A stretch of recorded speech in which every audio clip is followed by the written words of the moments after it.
Begitu bilang apa? Jasanya rakyat. Rakyat nggak punya jasa, nggak usah protes-protes. Kalau protes, pergi dari Indonesia. Kurang ajar. Saya kasihan kepada presiden kita yang sekarang, yaitu Bapak Presiden Prabowo. Kita wajib kasihan, perlu kita doakan saudara. Kenapa? Karena ibarat pesta, Jokowi selama 10 tahun saudara, itu pesta besar-besaran saudara. Jadi udah banyak jutaan piring yang kotor, jutaan gelas yang kotor, tapi nggak dibersihin saudara. Udah gitu tendanya ngutang di sana, ngutang di sini saudara. Begitu Jokowi lengser, naik Prabowo yang sekarang lagi cuci piringnya saudara.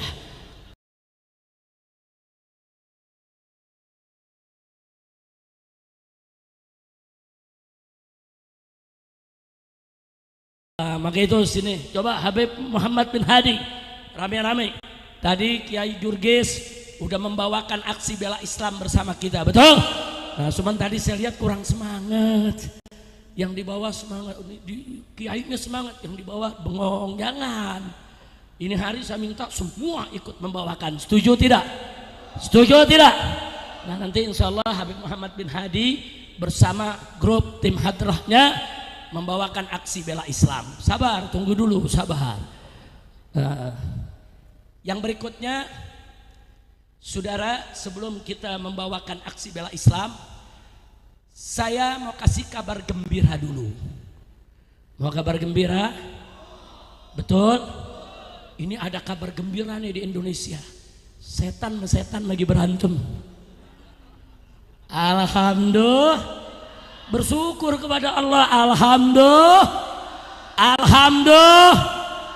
Kalau setan sama setan lagi berantem, jangan dipisahin. Aduin. Ada yang nanya, kok Habib begitu sih ngadu-ngadu? Jawab jangan. Jawab jangan. Saudara, kalau ngadu domba nggak boleh. Ngadu ayam nggak boleh.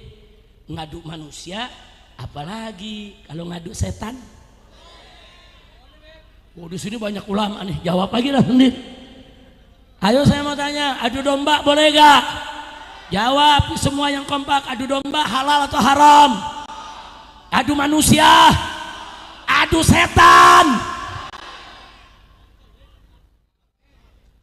Setan sama setan lagi berkelahi, saling cakar-cakaran, saling buka-bukaan boroknya, saling lapor-melapor saudara. Alhamdulillah.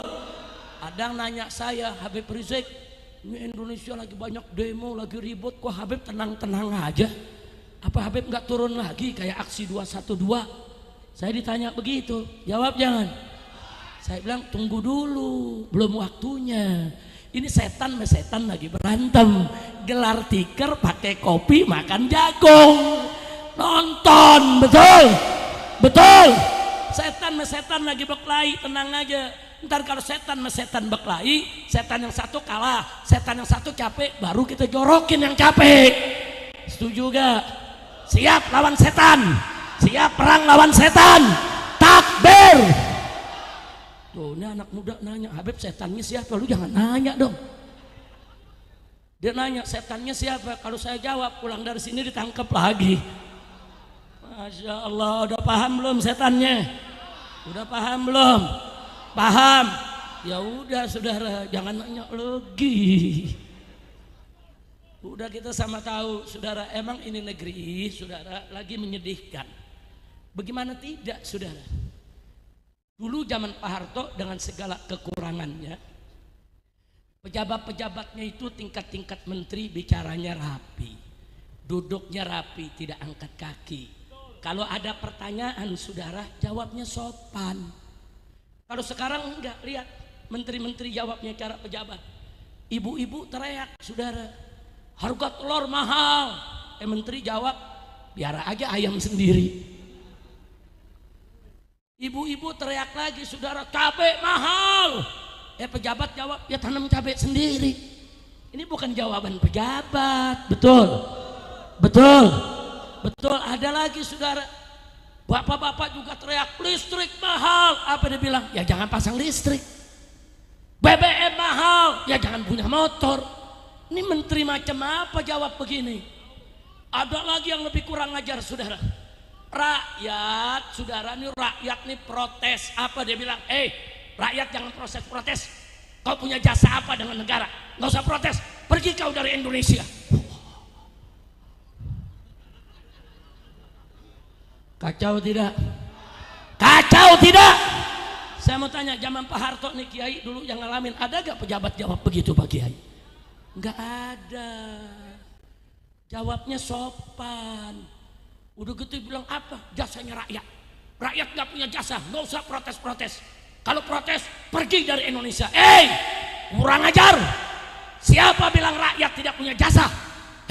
Rakyat beli baju bayar pajak, beli pici bayar pajak, beli kain kena pajak, makan di restoran kena pajak, bayar listrik ada pajak, beli kuota HP ada pajak, ya betul?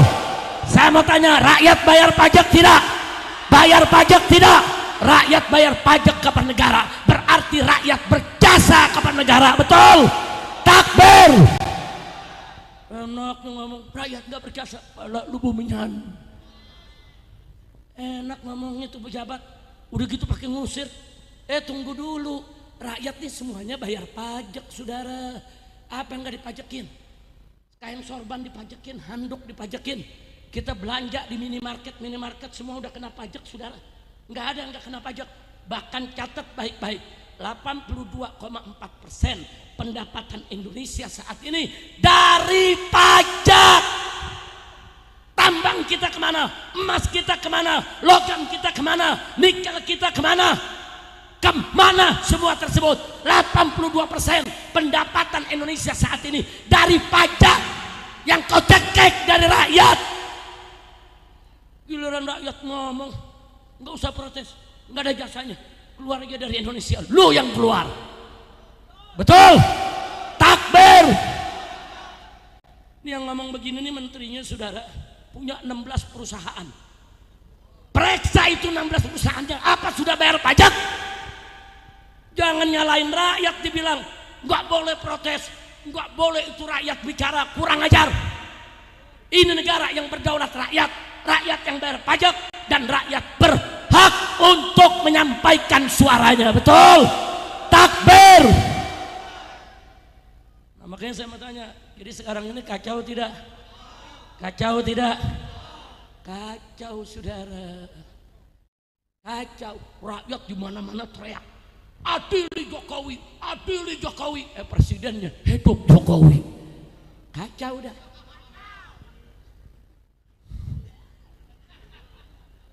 Udah jangan diterusin, gue pulang ditangkap lagi ntar. Kira-kira jelas gak? Jelas gak? Udah ringkesannya aja deh. Dulu zaman Pak Harto ada korupsi, tapi korupsinya kolong meja. Tahu di kolong meja? Artinya apa? Masih ada rasa malu. Ada korupsi, bukan gak ada, ada di kolong meja. Zaman reformasi korupsinya naik ke atas meja. Naik ke atas meja. 10 tahun kemarin nih presidennya korupsi sama meja-mejanya dibawa pulang. Kacau tidak? Kacau tidak? Nah, tapi ala kulli hal, sekarang Allah jawab doa kita. Di mana-mana ulama beristighatsah, di mana-mana ulama berdoa, dan yang menariknya di mana-mana umat pada baca selawat asghilidz zalimin bidzalimin. Tahu gak arti asghilidz zalimin bidzalimin? Kita mohon kepada Allah agar orang zolim dibikin sibuk sama orang zolim. Nah ini nih gobolnya nih. Allah adu yang zolim yang zolim. Yang zolim lagi berantem, lagi ribut, saudara. Allah adu. Umat di mana-mana baca selawat asghilidz zalimin bidzalimin. Sekarang doa umat digobol oleh Allah. Insya Allah doa ini akan terus bergulir, saudara. Dan insya Allah Allah akan singkirkan semua orang-orang zalim dari negeri Indonesia. Amin ya rabbal alamin. Nah, sebagai penutup, saya kasihan kepada presiden kita yang sekarang, yaitu Bapak Presiden Prabowo. Kita wajib kasihan, perlu kita doakan, saudara. Kenapa? Karena ibarat pesta, Jokowi selama 10 tahun, saudara, itu pesta besar-besaran, saudara. Jadi udah banyak jutaan piring yang kotor, jutaan gelas yang kotor, tapi nggak dibersihin, saudara. Nah, udah gitu tendanya ngutang di sana, ngutang di sini, saudara. Begitu Jokowi lengser, naik Prabowo, Prabowo yang sekarang lagi cuci piringnya saudara, yang mesti bayar utangnya ke sono kemari. Bayangkan utangnya kalau tanpa BUMN saja 10.000 triliun, kalau digabung dengan utang BUMN 20.000 triliun saudara. Dari mana Prabowo mau bayar itu saudara?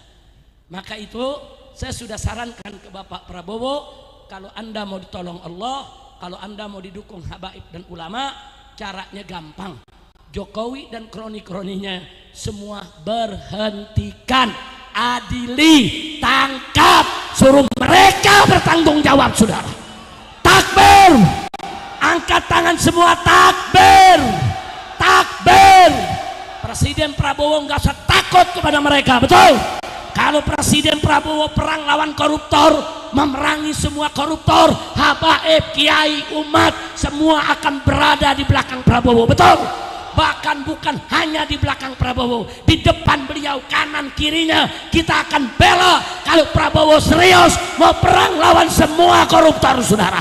Takbir, siap ganyang koruptor, siap perang lawan korupsi. Kalau Presiden Prabowo melawan korupsi, bela tidak, dukung tidak, takbir, sallu ala nabi. Nah begitu tadi saya katakan, banyak-banyak berdoa ya kawan.